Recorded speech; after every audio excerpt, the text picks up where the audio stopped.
60-ton hydraulic lifting frame gantry crane installation and commissioning completed recently. The installation and commissioning of the 60-ton hydraulic lifting frame gantry crane in the workshop have been successfully completed.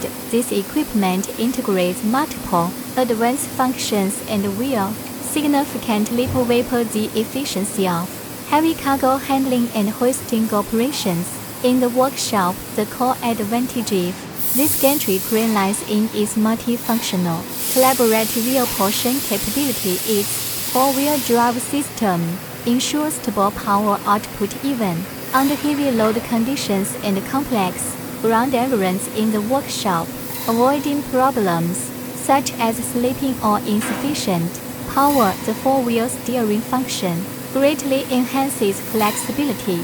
Combined with the in-place traverser technology, it can achieve precise displacement of goods in narrow areas without the need for reserved large steering space, thus significantly saving workshop operating area. The hydraulic lifting system is the core executive component of the equipment. Through high-precision hydraulic control, it can realize the stable lifting of the spreader within a range of 0到6 meters. The lifting speed can be adjusted according to the load size, with a maximum lifting speed of 5 米每分钟, meeting the efficient operation needs under different working conditions. At the same time, the entire vehicle adopts frequency conversion speed regulation